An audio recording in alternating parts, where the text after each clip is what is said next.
What's up, everyone? It's me, your boy Ryan, aka Clutch Sports Talk. Happy Wednesday. Got a great show in store for you guys today. So sit back and relax and enjoy the show.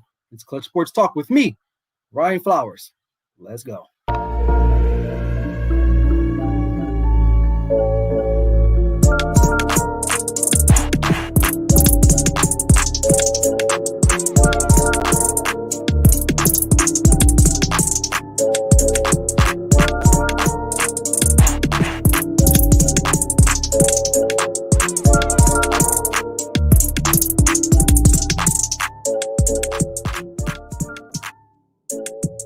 Welcome in. Happy Wednesday to you guys again.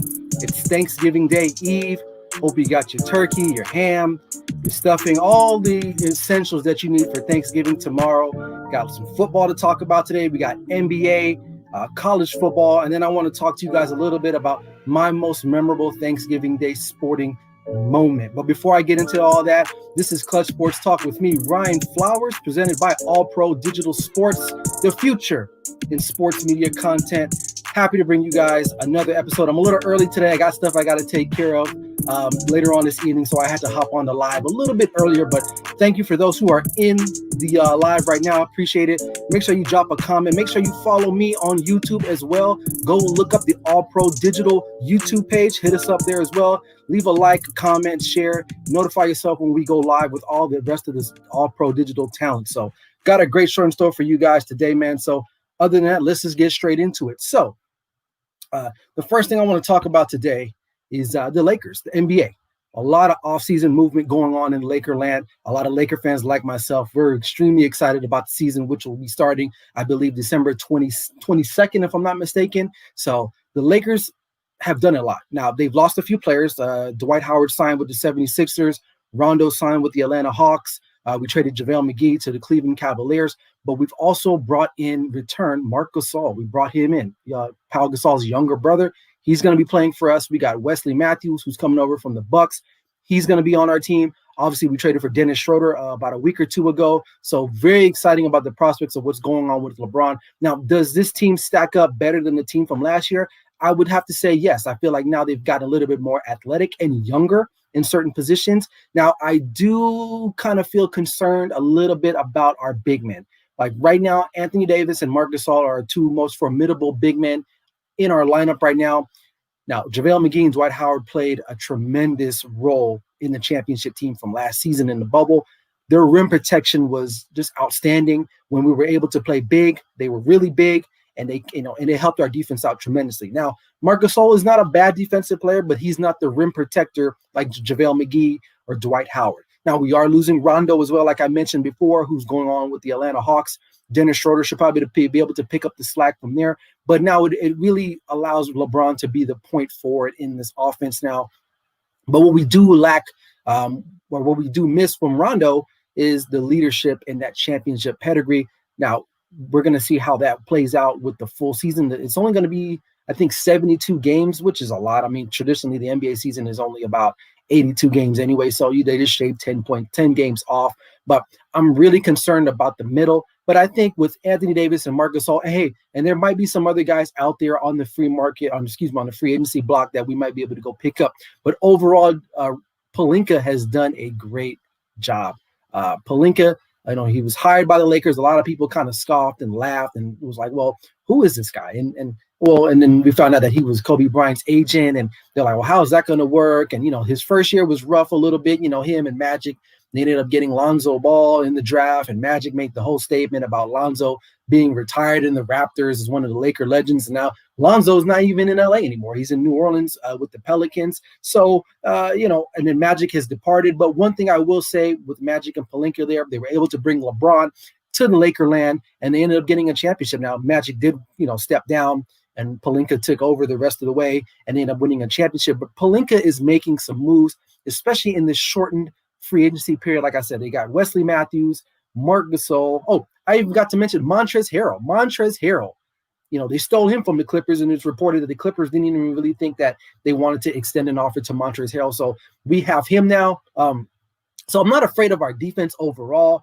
I like that extra rim protection that JaVale and Dwight had provided, especially in the bubble. But, Alex Caruso stepped out. Kuzma is going to have to step it up a little bit more now because they got a championship, and maybe that boosts his confidence up. So we'll have to wait and see. So thank you for all of those who are in the live right now. Make sure you leave a comment. Let me know what you guys are thinking. What's on the menu for tomorrow so I can stop by your house if I got to get on the private jet real quick, fly over. Oh, sorry about COVID. Maybe you don't want me over, but let me know what you guys are thinking. Thinking about Lakerland right now. Have they gotten better?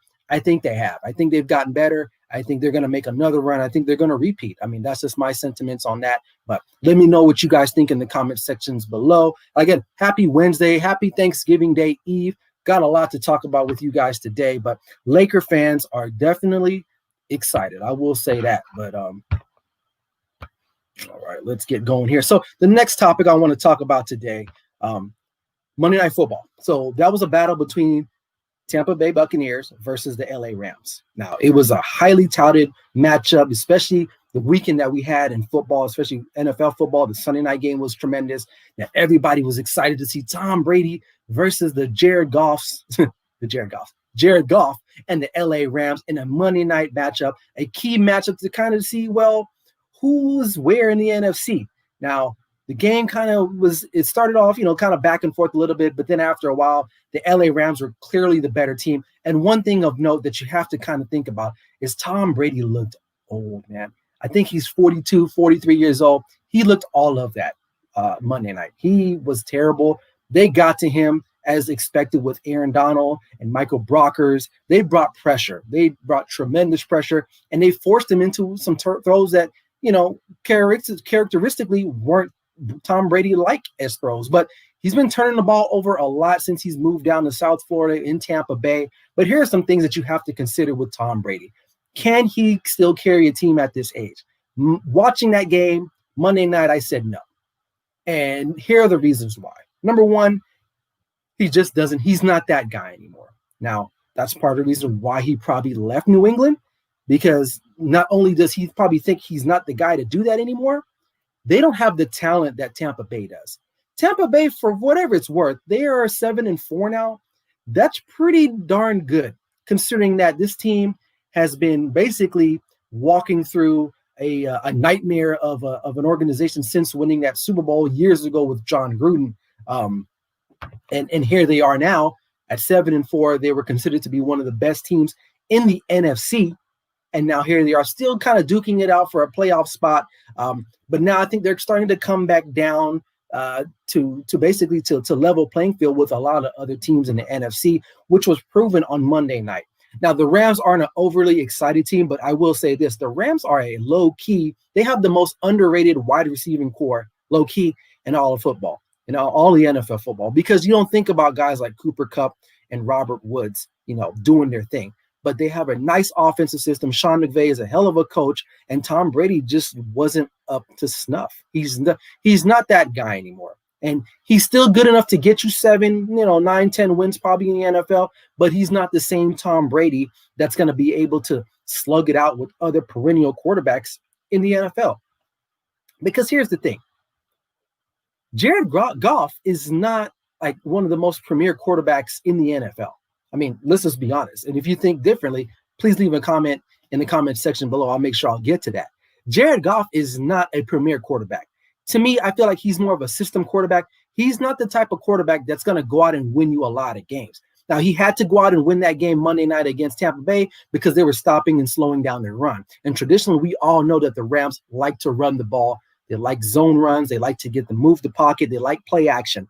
But because they were not able to do so, Jared Goff had to do his thing. And he threw for over 300 yards, which is something that he's not – I'm not saying he can't do. He's capable of doing it.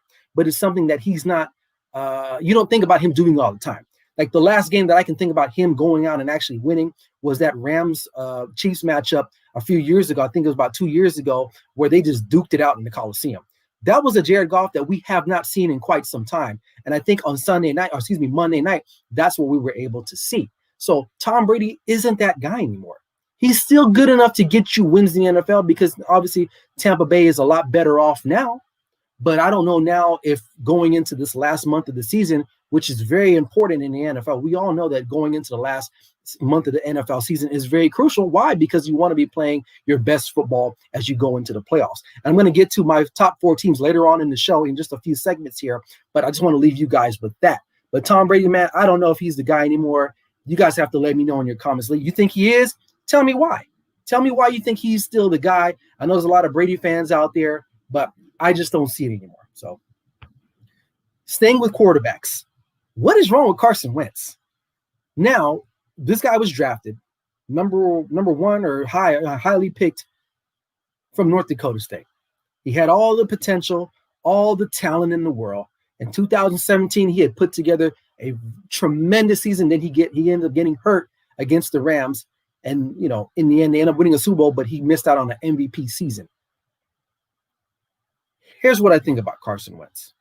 I think that psychologically, he was damaged by that 2017 Super Bowl championship team. Nick Foles came in with the magic and was able to carry that team and finish them and help them finish off a tremendous season by beating New England Patriots in the Super Bowl. Now, when I say psychologically, I feel like he is still pressing. I still think he believes that a lot of people don't really value him as a very good quarterback in the NFL, and rightfully so. He hasn't been playing well in the last couple seasons. He's been hurt, and particularly this year, he has not looked good at all. Now, he had some games or two where he looked pretty decent, but for the most part, he is not looking like the quarterback from 2017, and I think he's trying to get back to that particular spot, but he's not able to get there. He's holding on to the ball longer than he has to, or he's making a throw that he doesn't need to make. He's waiting for that one actual big play to maybe get him going, but it never happens. And Philadelphia is in a very precarious situation because they signed him to a lot of money, and they gave up, or they let Nick Foles go. They let him walk to Jacksonville. And now Nick Foles really isn't doing that much either. I mean, he just got benched in Chicago. Nick Foles is a traditional, backup quarterback. Like, he's nothing more than that. He's been on several teams, so we just know that. But they chose him because he's younger and he was a high draft pick. And now Carson Wentz just can't seem to get it done. And now a lot of people are calling for his head. They're looking for Jalen Hurts to get the start. Doug Peterson is getting all flustered on Philadelphia radio. He's being challenged. Now, my thoughts on what they probably need to do. Well, number one, with the coaching, for all the mistakes that he has made, are they really getting on him? Are they really in the film room or the coach's room or whatever? Are they really getting at him? Are they really saying, hey, man, you need to cut that out? Like, what are you doing? Like, I feel like maybe they're babying a little bit too much, and they're just expecting him to just kind of like wake up one day and turn it on. One thing with Philadelphia is that they won that Super Bowl, and they're still living it up. You got guys writing book deals. They're still doing this whole chip on the shoulder. Let's be honest, Philadelphia. You guys had a great run that year. It's over. Move on. You guys won the Super Bowl. Congratulations, but that's done. 2017 is long in the past, and Carson Wentz is not the quarterback of the future for the Philadelphia Eagles. Why? Because he's not getting it. I feel like now Dak Prescott, even though Dak Prescott is hurt, Dak Prescott has surpassed him. Dak Prescott is a much better quarterback than Carson Wentz. Number one, with barring now with the injury to Dak Prescott, but prior to that, Dak Prescott does not get injured. Dak Prescott actually protects the football. Now, I'm not saying Carson Wentz is not a good quarterback, but he probably needs to be rebooted, whether it's there in Philadelphia or he moves on to another team. But the problem with that is that he's still under contract for several years, and Philadelphia is going to have to bite that pill and say, you know what, do we keep the guy and bench him and maybe he figures it out? Or do we need to start looking to the future and possibly drafting another quarterback here in this next upcoming draft or drafts in the future? But does Jalen Hurts need to get a shot? Absolutely. Absolutely. If anything, it'll send a message to Carson Wentz like, hey, your seat at the table is not guaranteed. You need to show us that you can play better. And he hasn't been doing that lately. So Carson Wentz, Philadelphia Eagles, you guys are going to have to figure it out, man. You guys are going to have to see what you're going to do with him. But it doesn't look good for him right now. Staying in the NFL, man, I thought long and hard about doing this segment because I don't like the Raiders. I don't. Everyone knows I don't like the Raiders. But I have to give credit where credit's due. As Al Davis would say, just win, baby. Are the Raiders for real? Yes, they are for real. If you're a Raider fan, if you're part of Raider Nation right now, you should be very excited. Why? Because your team is playing excellent football right now. I mean, I know they just lost to Kansas City, and that's a tough loss, and their defense kind of gave it up in the end. But the fact of the matter is that they were actually able to go toe to toe with the Super Bowl champs. And by all means, partly and large, they outplayed the Kansas City Chiefs that whole entire game for the most part. Um, John Gruden is having a great year. Derek Carr is having a sensational year. Their offense can compete with any offense in the National Football League. It's going to come down to their defense. And can their young secondary pick up the slack? But the Raiders are definitely in the hunt. Now, Kansas City doesn't, I mean, as it states right now, I think Pittsburgh is number 1, Kansas City is number 2, and the Raiders are at the 7th seed right now. Or the 6th or 7th seed, I'm not mistaken. But all I know is that if the playoffs started today, Kansas City would have to host a game against the Las Vegas Raiders, and they're not trying to do that. For some reason, the Raiders have their number. The Raiders make them look inadequate. Now, their D-line is playing really well. Rod Marinelli is coming from the Cowboys. He's brought that motivation, that coaching technique, that drive. He's brought that there. But like I said, the offense looks great, and the Raiders are for real. The Raiders can compete with any team in the NFL today, and that really, really is hard for me to say. It really is. So, sorry, but the Raiders are for real. And if you don't think so, you got to put on the tape, man. And if you put on the tape, you need to have your eyes open. What they're doing on offense, it's a blend of old school, hard-nosed, running the football, and new school with the jet sweeps and all of the different type of West Coast nuances that they're able to do. Derek Carr is protecting the ball. You don't hear a lot about Derek Carr just because he's a quiet dude. He just doesn't get the publicity as he should. Now, he hasn't always played the best, but I think right now he's playing some of the best football in all of his career. So kudos to him. Kudos to the Raiders organization. It's tough moving from one city to another city, especially during a pandemic, and they're still able to go out and win pretty convincingly and battle with the Kansas City Chiefs. Now they split the season series now. So now they're, I think they're 1-1 now. So, but like I said, again, if the Kansas City Chiefs were to host a playoff game today, they would be playing the Raiders, and they don't want to see that. And I don't know why. I mean, that game to me, when I watched that game Sunday night, you have to start thinking about it. You're looking at Patrick Mahomes and Derek Carr. You would say, oh, easily Patrick Mahomes. And Patrick Mahomes made a great play, a great read, and he found Kelsey in the middle of the end zone to win that game. But Derek Carr was right there with him. Throw for throw. So if you're a Raider fan, you're waking up today or you're enjoying your turkey tomorrow, you're like, you know what? I got a damn good football team, man. Like, we're going to be all right. And I think the future is bright for them. I think the future is bright. I think, they just got to say they got to bolster their defense up. And I think once they bolster that up, they'll be just fine. Let me know what you guys think in the comment section below. Are the Raiders for real, man? Let me know if the Raiders are for real.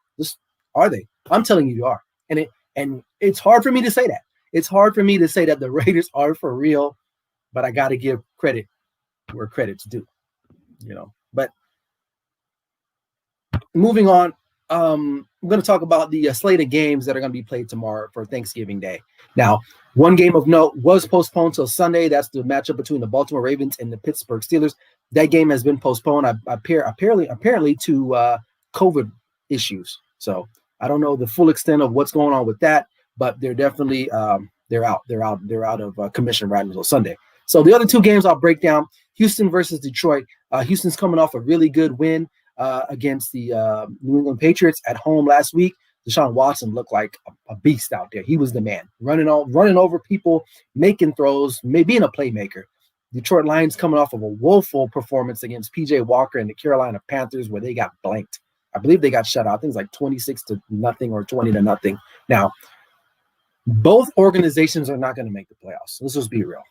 I got some Detroit friends, who follow the Lions, and they're part of the Lion faithful. But let's just be real.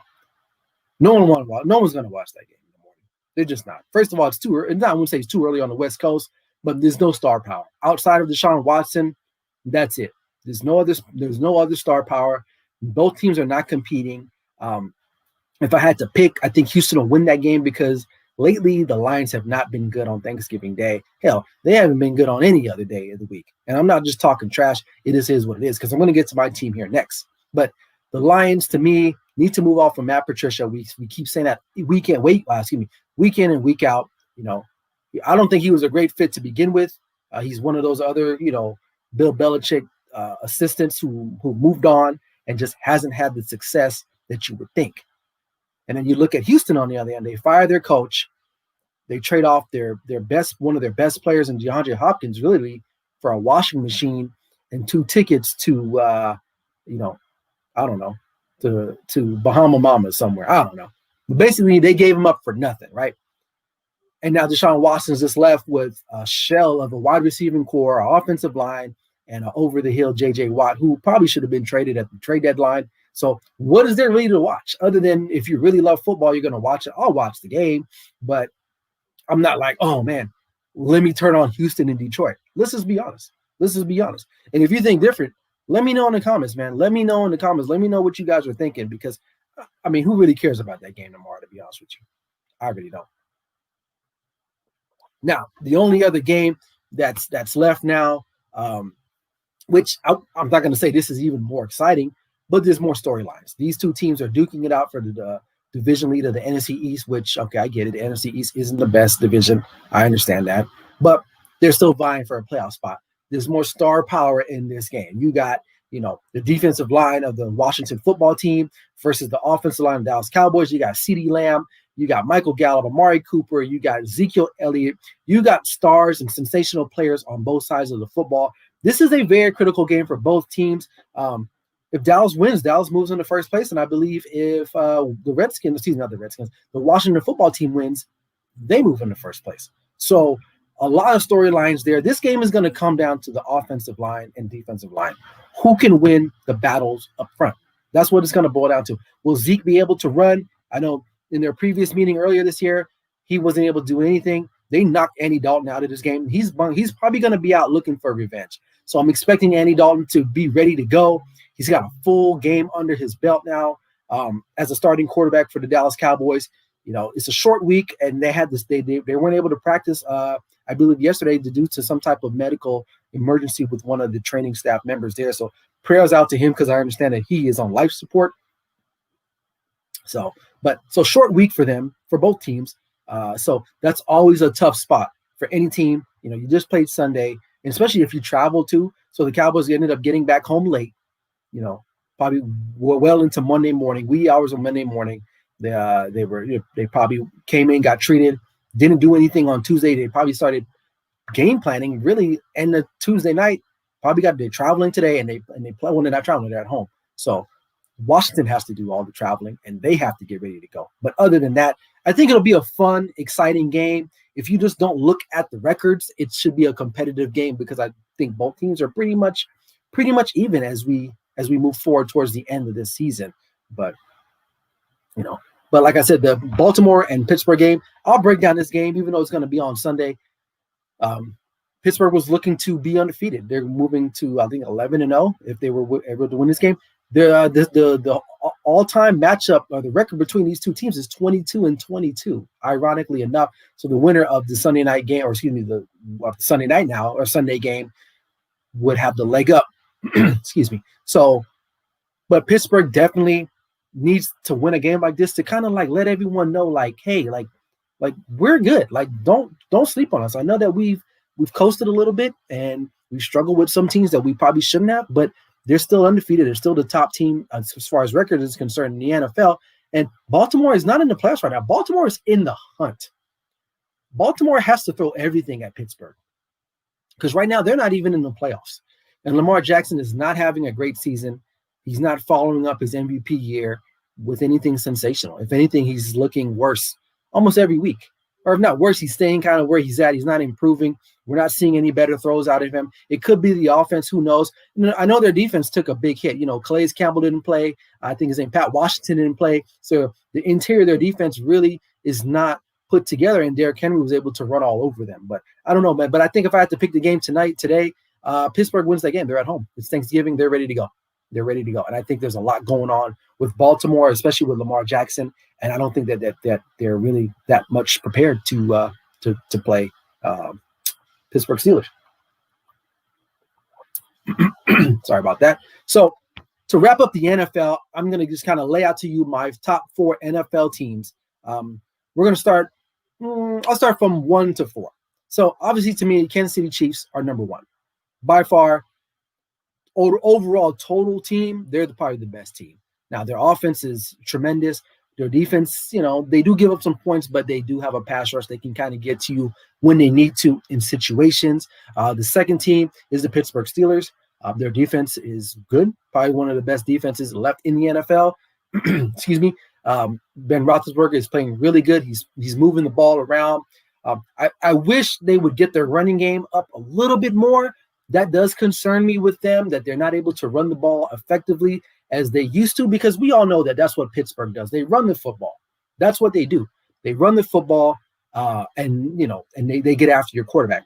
They haven't been able to run the ball effectively enough, consistently enough, but they are passing the ball, and having Ben Roethlisberger and not Duck Hodges back there does make a big difference. I mean, Chase Claypool, is that his name? Yeah, he's looking good, man. They found another receiver in him. It's not Chase Claypool. His last name's Claypool, but I forgot his first name. But the rookie out of Notre Dame is looking really good. Juju Smith is quietly having a really solid season. And the other guy, James Washington, they're all having a great year. So that's my second team. The third team are the New Orleans Saints, even without Drew Brees. Taysom Hill put on a really good performance the other day against the Atlanta Falcons. He showed that he can play in the NFL. Now, we'll have to see. He has to, I think Denver, I don't know if they go to Denver, but they're playing Denver. But then I know after that, they're following up. They have to travel to Atlanta. And Atlanta will be ready for Taysom Hill if Taysom Hill is still the starter by then, because now they'll have tape. They can game plan for him a little bit more. It was a very smart move. It surprised me because last week I was talking to you guys about Jameis Winston, what he has to do in order to help the New Orleans Saints win and solidify his spot. But he didn't even get the start. Taysom Hill got the start, right? So that's very interesting. But I see why now, because Jameis Winston struggles against the Atlanta Falcons even when he was a Tampa Bay Buck, and no one knows about Taysom Hill. No one knew what he could do. And he proved that he can actually throw the ball. I think he threw for over 280-something yards. He rushed for 2 touchdowns. He's a mobile quarterback. When things break down, he can do what he does, or does what he do, or does what he does, whatever, and get in the end zone. So I think that's very critical for them moving forward until Drew Brees can come back. Drew Brees will be eligible to come back in about 2 more weeks after the Falcons game, and I think they have a Sunday night matchup against Philadelphia. So we'll have to see what happens with there. But even so, I think they're still the third best team right now. Overall, in my opinion, their defense is playing really well, even with their secondary being banged up, with Lattimore being out the last game. But their defensive line, their rush defense is still really good. They're able to get after the quarterback, and that helps them. Now, a lot of you are going to be like side-eyeing me here in a minute, but the fourth team that I like, my top 4th NFL team, is the Seattle Seahawks. They're like, what? The Seattle Seahawks? Like, what? How, Ryan? How do you think that? Well, here's the thing. Russell Wilson, number 1. When I look at the NFC and the remaining like other teams that are like right there on the cusp, you got the Rams, the Bucks, those types of teams. I look at the quarterback play, and quarterbacks make the difference in the NFL. If you watch the NFL, you follow football, quarterbacks are the biggest difference. We all know that. We all understand that. And Russell Wilson is, to me, even though he had the turnovers, he's still playing better than Tom Brady. He can still go out there and win you some games. As long as he keeps the turnovers down, he'll be all right. Now, as far as the Rams could easily be in the 4th spot. And I thought about the Rams, but then I was like, I got to see Jared Goff go out and win more games like that. Now, we still got a whole month left of the season going into December. A lot can change. I mean, this is week to week. We know that. But right now, I felt like if the Seahawks played the Rams right now, and even though they just played recently and the Rams ended up winning, it was a close game. But if they have to go to Seattle, which the Rams will have to, that's what I want to see. I want to see that matchup. And I think that in the end, Russell Wilson will be able to get things going. And their defense, I know their defense is atrocious, but they traded for Carlos Dunlap, who's a pretty good edge rusher. He's starting to get going. We saw that in that Thursday night game against the Cardinals. He's starting to figure it out. And if they can get a decent pass rush, I think the Seattle Seahawks can actually make a nice run in the playoffs, considering their lack of defense moving on. But those are my top 4 teams. I won't spend that much time on that, but that's what it is. If you disagree, let me know. Leave it in the comments section because hey, that's just what it is. That's what I got for you guys. So sticking in football, but we're going to transition into college football. The college football playoff rankings were listed last night. No surprise to me that Alabama number 1, Notre Dame number 2, Ohio State number 3, and Clemson number 4. No shocker. No shocker there. I think they got it right. I mean, I think Texas A&M was 5 and Florida was number 6. So, and which rightfully so because A&M beat Florida. So, I get that. But Florida's a really good team too. I think they're better than Texas A&M because they just got better. Kyle Trask is ascending. He's looking really good.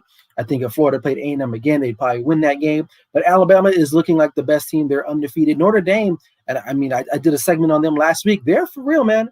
Their offense and defensive lines can compete with the big boys, which is evident because they were able to beat Clemson. Now, they're going to have to play Clemson at some point here down the road, barring they don't lose anything or Clemson doesn't lose again. But they'll probably end up meeting in the ACC championship game. The only team that I am concerned about is Ohio State. They haven't really played anyone yet. Now, they just recently beat Indiana, who was ranked number 9 at home, and that was a close game. Now, they kind of boat showed them, a little bit. But Indiana was tough, stuck around, and was able to make that game a lot more competitive. But I felt like last year's Ohio State team was way more talented. Now, Justin Fields is having a good season, but I feel like Notre Dame can probably go and beat Ohio State. I think all the other 3 teams can go and beat Ohio State because I don't think they're that all around they're talented enough. But that's just my thought on that. But overall, I think that they got the 4 teams right, and there's not much to complain about. Now, everyone wants to expand, and we should have 8 teams, and no. Man, keep it at 4. Keep it at 4 because traditionally, these are the 4 best teams in all of the land, and they will be for the next 5-10 years. So, people, Cincinnati's undefeated, BYU, those are good teams, but let's just be honest. Can they compete with Alabama? Can they run with Clemson? I highly doubt it. These programs are traditionally not consistently that powerful. Now, every now and then they get a good class that's strong and they're able to go on runs like this. But let's just be real. Alabama is always in the contention. Clemson is always in contention. And give credit to Brian Kelly for putting Notre Dame up there now to compete. Ohio State's always in there. I read a stat like a few weeks ago in regards to the Big Ten. I think like out of 33 5-star recruits that were recruited to the Big Ten, like 28 of them play for Ohio State.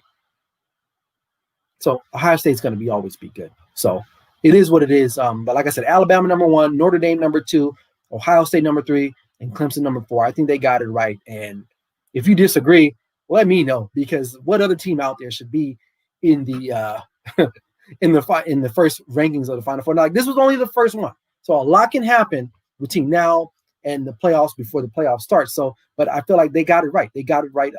No team from the Pac-12 will compete. USC, the Oregon, sorry, they're just not going to do it. So, whoever wins the national championship is going to be in a Central Standard Time or Eastern Standard Time zone. So, but other than that, but anyway, that's it. That's all I got on college football.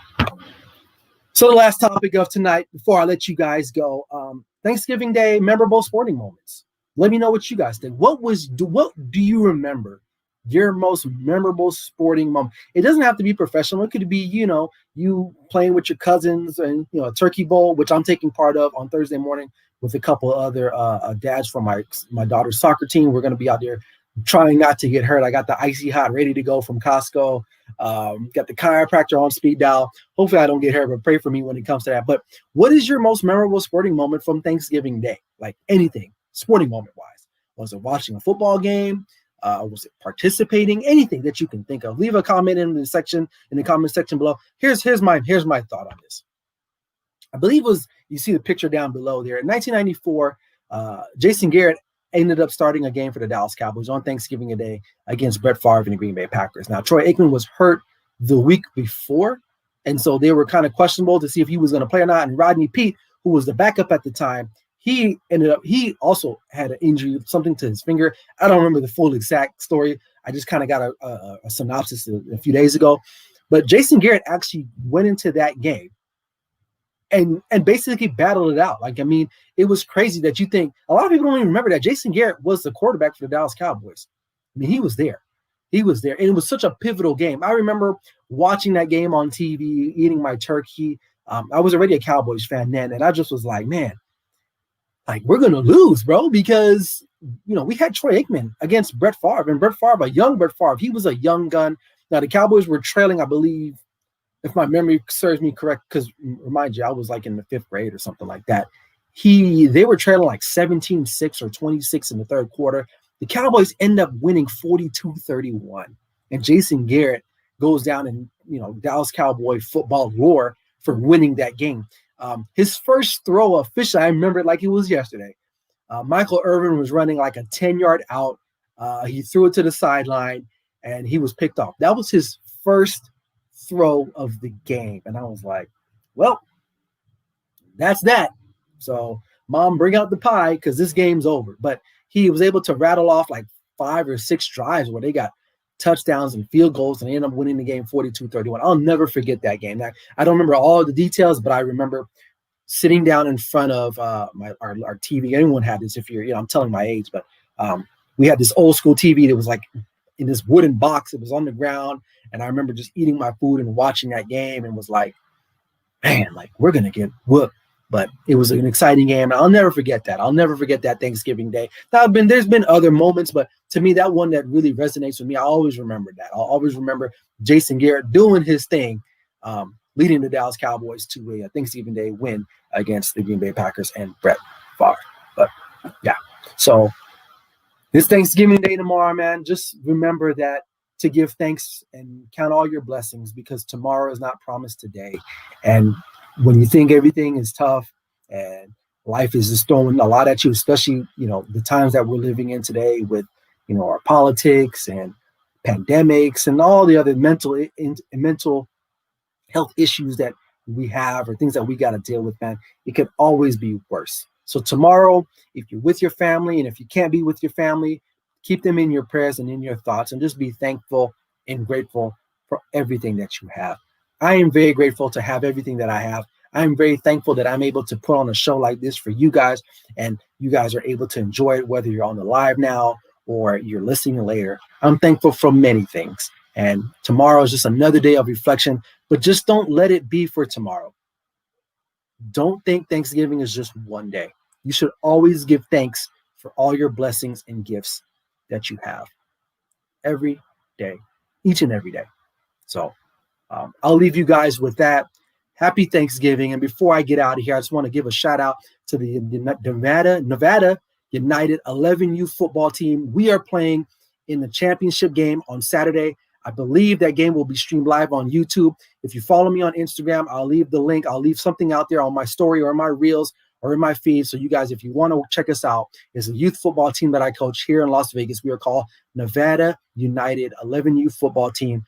Bunch of great kids. It was an up and down season. Some of you have seen me post on that, but we were actually able to make it to a championship type game, and we're going to be playing that Saturday at 1:30 Pacific Standard Time. So be on the lookout for that. But other than that, everyone, please, please, please have a safe and happy Thanksgiving. Love one another and be safe out there. This is Clutch Sports Talk with me, Ryan Flowers, presented by All Pro Digital Sports. Never settle till the work is done. Let's go.